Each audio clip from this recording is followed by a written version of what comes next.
What's up, everybody? Welcome in. Happy Monday. By the way, it's Making Money Monday, so head on over to the Barstool Sports book, opt in, place a $25 wager over on the exclusives tab for Making Money Mondays. That's me. I'll give y'all a hint. I'm all in on the Chiefs, so if you don't like that, then you probably won't like my parlay, but it's the only one with insurance, so you're definitely going to want to bet it. Kelly, how are we feeling this beautiful Monday afternoon? Megan, it's been tough. Saturday was rough, and I really hated this weekend's card. And the funny thing is, after I look back, I had two plays. I had the Cardinals, which very happy they got the backdoor cover, and then I had the Saints. Very happy that they were able to cover late. I had a lot of teams on my list: Atlanta, the Bears, the Cowboys, the Jets, Cincinnati, and the Commies. The Commies was the only one that would have lost. I could have cleaned up yesterday, but part of me is proud of myself for showing discipline, and part of me is very pissed off at myself for being a pussy. So there's your long answer. I hear you. I went 2-2 yesterday. It felt a lot worse than that.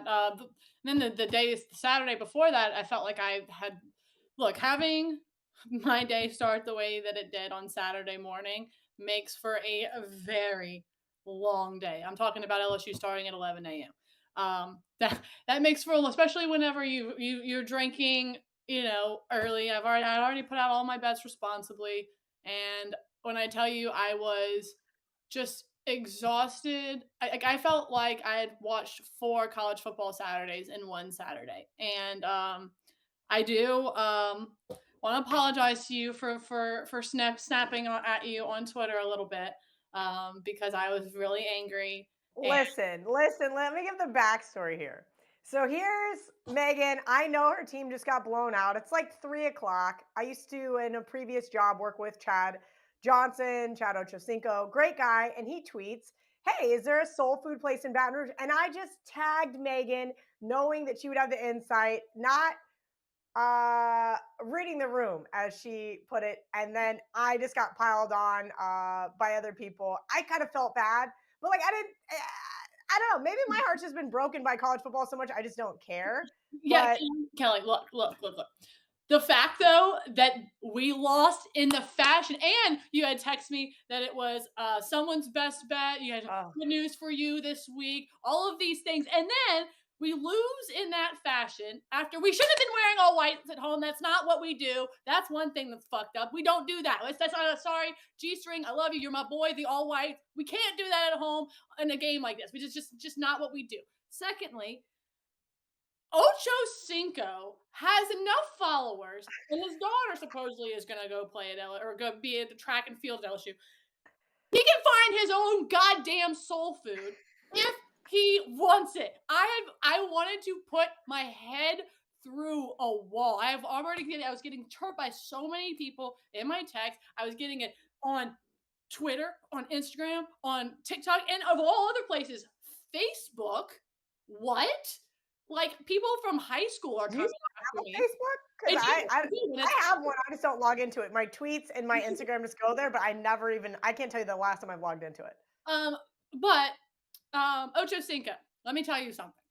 If your daughter is in fact coming to LSU, a man that you've played football before, obviously on multiple different levels, don't fucking ask that question when someone loses that bad. Just you have a Google on this right Yeah, here. yeah. The ability to Google. Like that, just like that was the most fun. That's like, hey, that would be like knowing full well that you Ugh. put you a 5 unit play like your Cardinals, and after if the Cardinals blew the back door, I'd message you and say, hey Kelly, um, Kyler Murray needs to know where's the best place to get barbecue in Kansas. What the fuck? Will you block me? I You wouldn't. would I block. would reply. You Again, would I block think me. this is we're already kind of in a die on the hill segment, so I'm going to segue this. A lot of people were giving me shit about my Oklahoma pick, rightfully so. That was the worst college football pick I probably had in 3 years. I'd have to go back through the spreadsheets because there have been some doozies over the years, but that one was really bad. I mean, Oklahoma hasn't been shut out for a really long time, especially not by Texas. I think it was like 1965 was the last time Texas shut them out.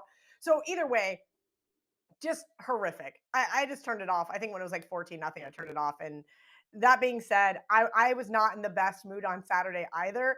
But I will say this. I guess I just don't give a fuck anymore. I should. I I feel should, but I like think K-State football 1976, like, that's what happens, but LSU is still, like, Mincy can have like, I love the Saints as an organization, but they're not like growing up, yeah, they were, like, my team, that was, like, the first football team I fell in love with, before I knew, like, college sports and, like, college was a real thing, like, I knew it was a thing, but, like, at, like, 6, I'm like, "Yeah, I'm gonna go to LSU and be a veterinarian," and I don't really know what that means, right? that's hilarious because I young Kelly was also gonna be a veterinarian until I realized I can't do eyeballs and blood and guts I unless of course I'm with Sydney Wells, then that's the exception. Well, I realized it took entirely too much school that I would not be I would not be doing. So I get, but LSU is my team. LSU is what I will like. That is my die. I will literally die on a hill, and it sucks that our team played the way that they did. It sucks that it was coached the way that it was. It was an all around shit show, and I was so mad from that. I was so upset, and it felt like I went 0-14 that day. I ended up only going 5-6, which it again felt like way more than that. But things that I did learn from the weekend is that Texas obviously is, I don't want to say back, but is looking extremely good to partially being back. Tulane is a fantastic school.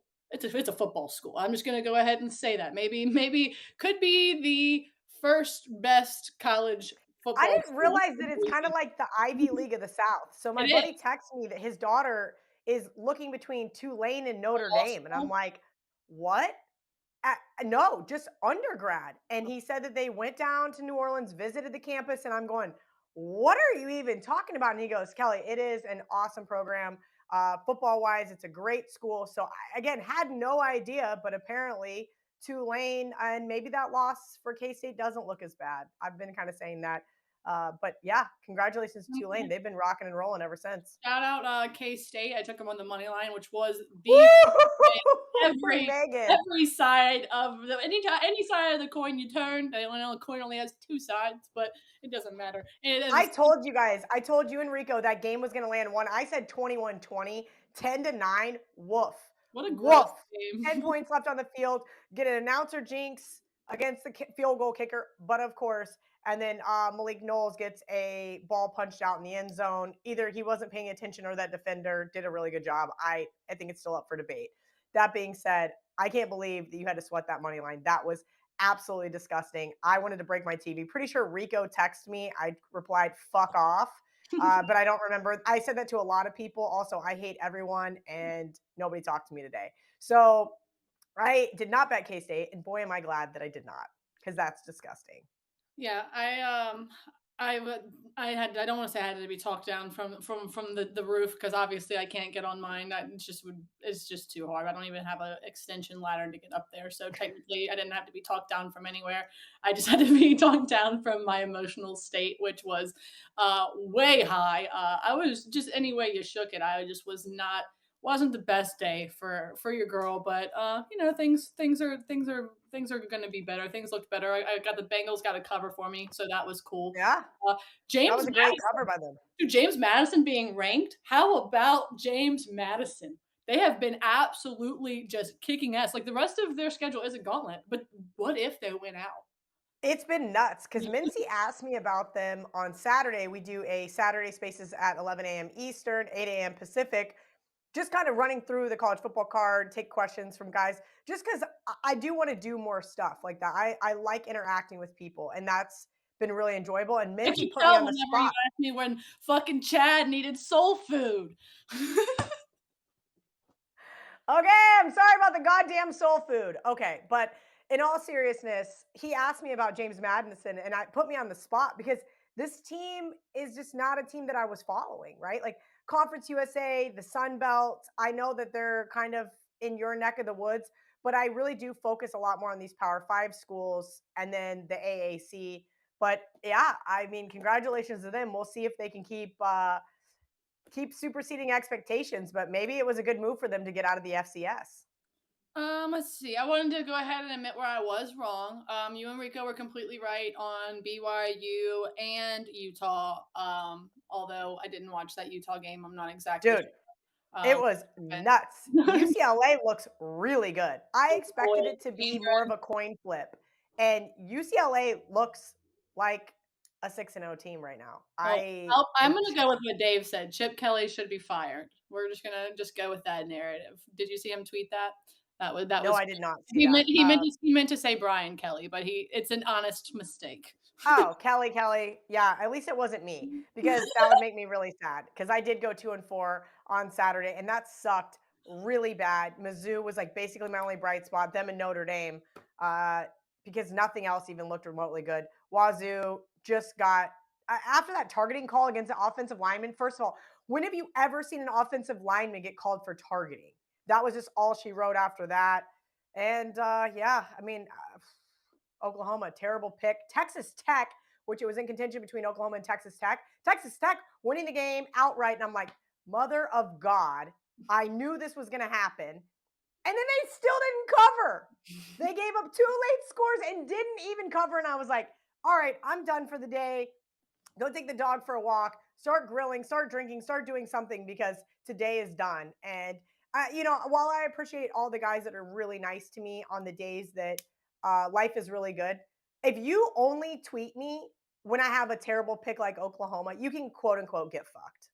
And that's basically what I told a lot of people. Like, I didn't hear you happy 5-1 the week before. Oh, and 5-1 the week before that, and 2-1 on Sunday. I never even know who you are because I have those. You do too. You have those loyal group of guys that are Yeah, get called temps. they all have the Leonardo DiCaprio and the Wolf of Wall Street as their avatar, and and they all have the part where he's throwing the money as their banner. Of course, we know those guys. They're the same fucking guy that literally they all jerk It's each just other like off. that's fine. Like I will take the criticism from anybody, but if you don't come at me with positive shit from time to time, I'm just gonna mute you, and you can just argue with your fucking self in my mentions. Like it's so funny. I mean, these people send me tweets, and I'm like, oh, I missed that, and then I click their profile. I'm like, oh, he's muted. Well, of course he's muted because he never shuts up on my timeline about any bad pick that I've ever had.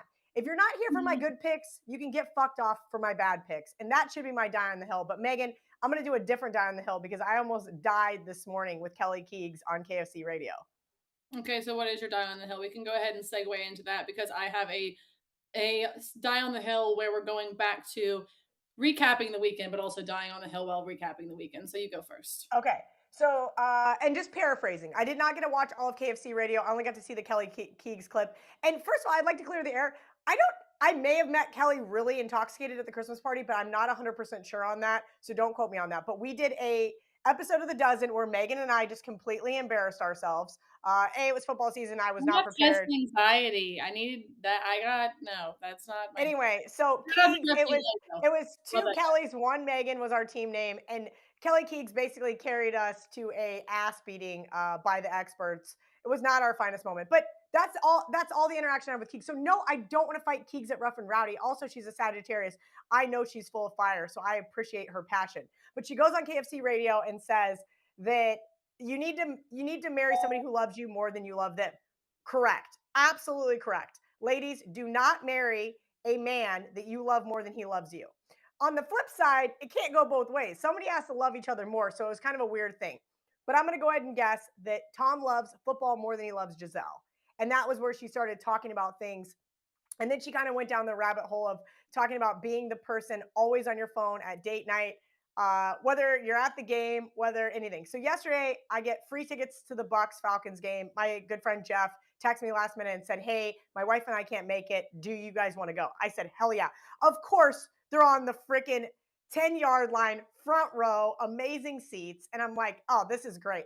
So for the first time in a long time, I made myself, only because in the upper hand corner you could see the score recap, I made myself keep my phone in my pocket. And that was because I only had one game going on, and that was a Saints game. But I am notoriously bad. I am always on Twitter. I'm always on Instagram. I am always tweeting, arguing, talking sports, anything. So I understand what Keegs is saying about like going on a date, or, there's a time and a place for sports, but you can't live in sports.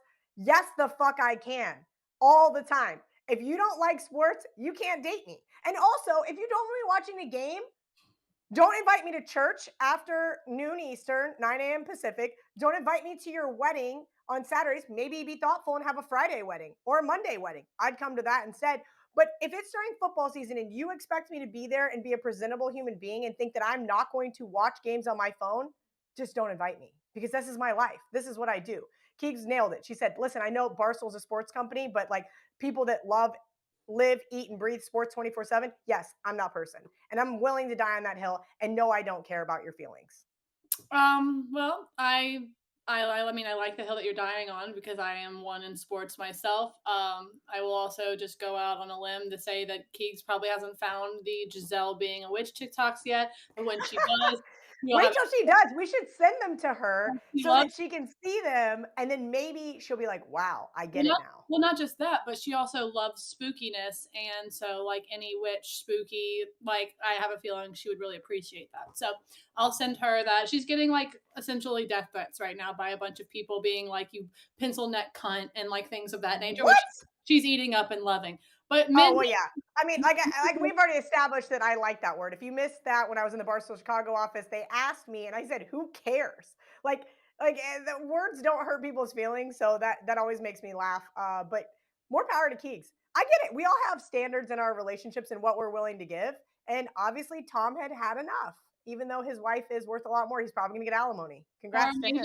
or maybe Giselle has just had enough and she's just ready to she's spent her entire last taking care of Uh, well, she probably hasn't done it, but taking care of she, the she kids. probably hasn't. She probably hasn't mopped a floor in her entire adult life, Megan. Yeah, no. Okay, so I get your die on the hill. My die on the hill, which maybe kind of goes back to Giselle because technically she's from overseas, is I will not be ever betting on a game in London again. I'm saying that right now. But Oh, I am so fucking tired.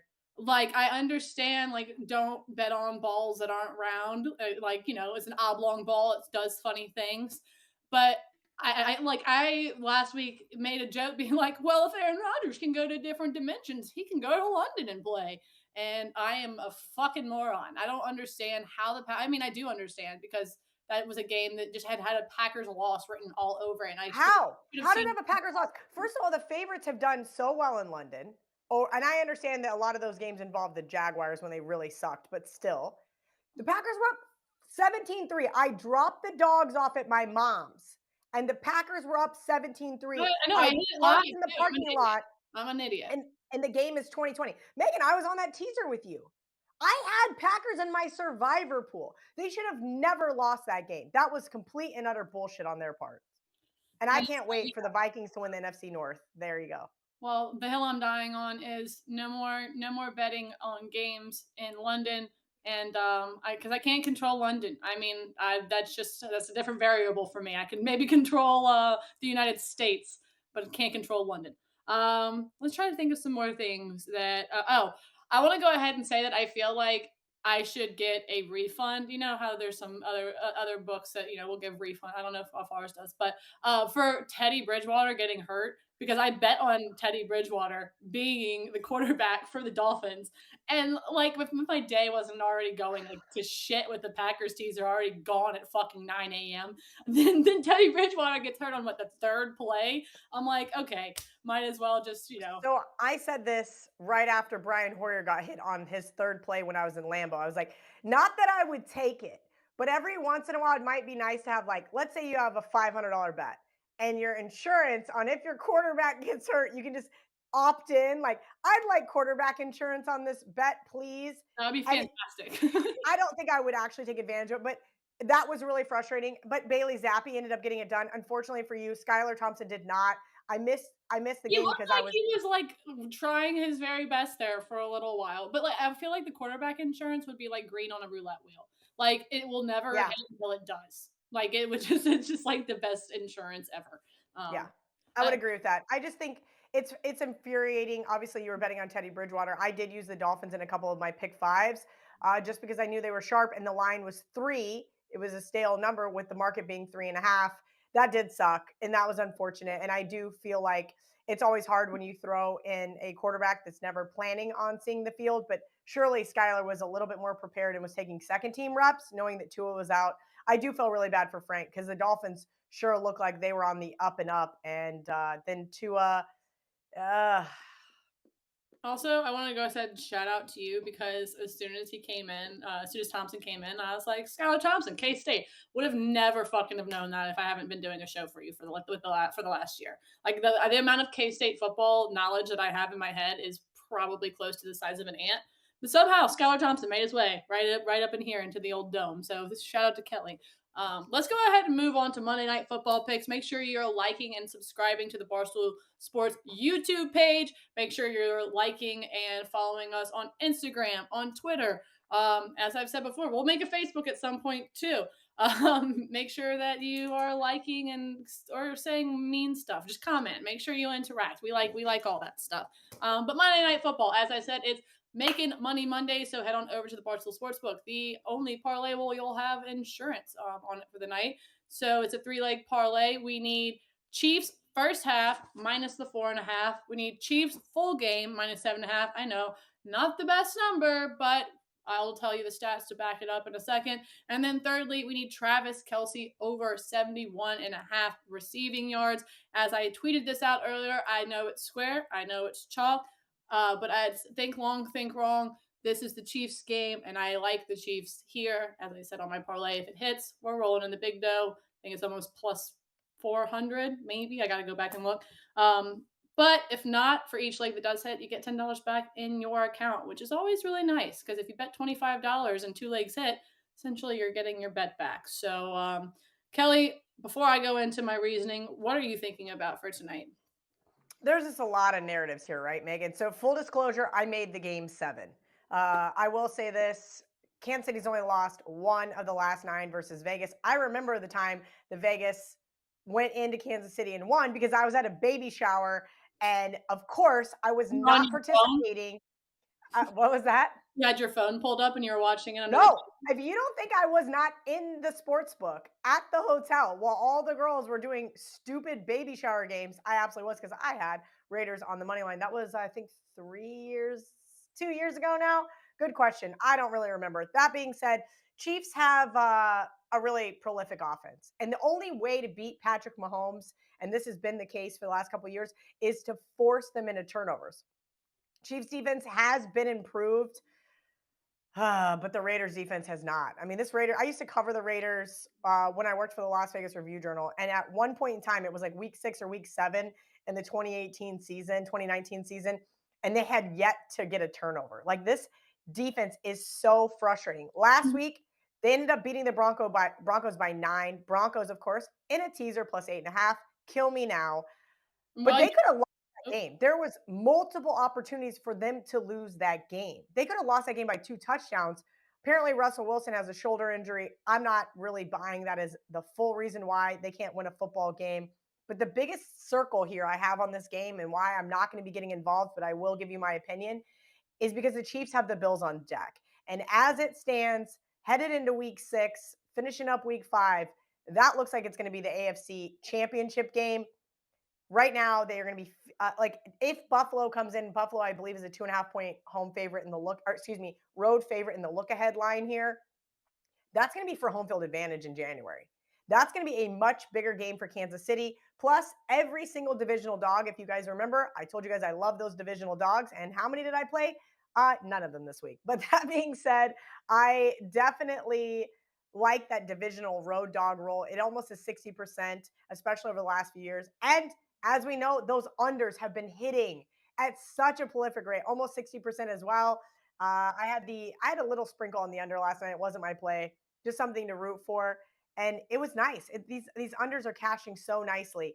What I do, I want to take this under tonight with the Chiefs. No, I sure don't. Back to back primetime games is something else we could talk about as well. Even though there's really no data to back it up because I pulled it last week looking at the Niners in back to back primetime games.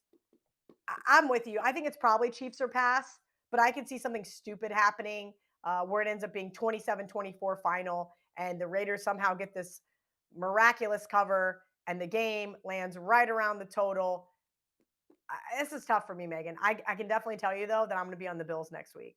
I can already tell you that. well, you did mention turnovers, and how that's going to be the Raiders' key to success is trying to create those. But the issue is that Derek Carr can't hold on to the fucking football. I mean, that guy No, has he's not. He's probably has I would assume has the most fumbles. I didn't check the data.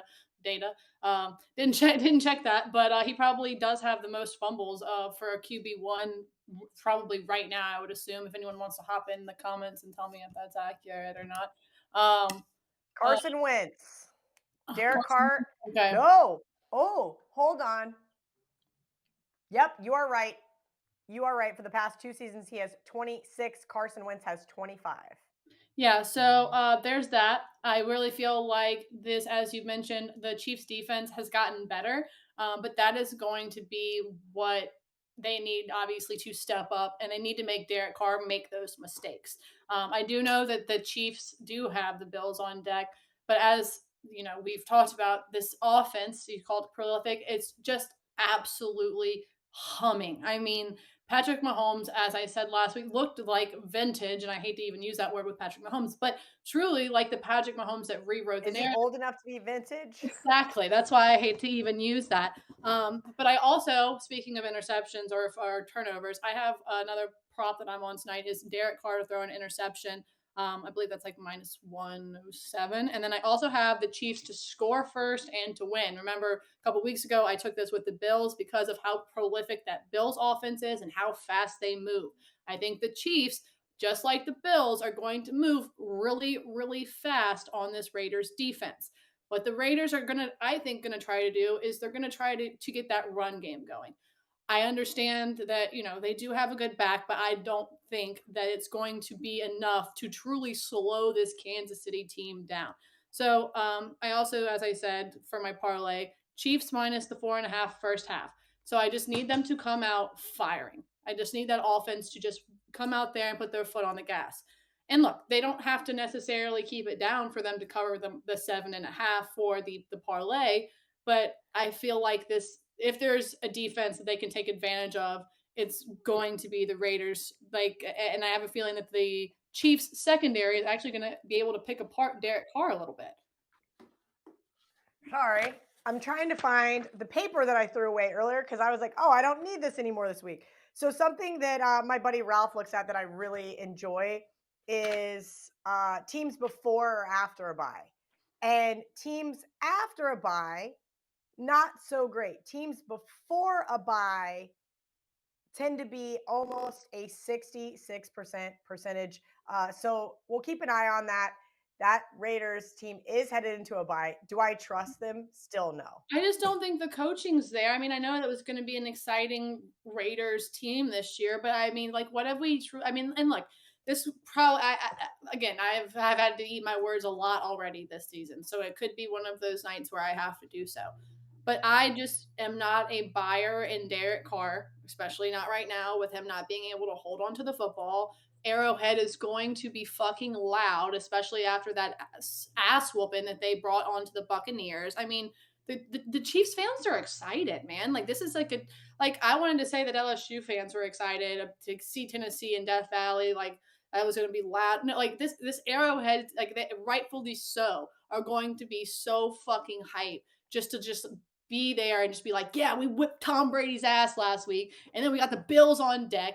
And I know that look ahead spots are scary, but I don't want to say I don't believe in them for NFL teams, but it's just like I feel like this Chiefs team is so on right now that it's like you would have to throw a real big wrench into the motor for it to stop, and that's just my opinion. Listen, again, I'm not rushing to this window to take the Raiders. I know that you got them at 7.5, and that was only like a small blip on the radar, if you will.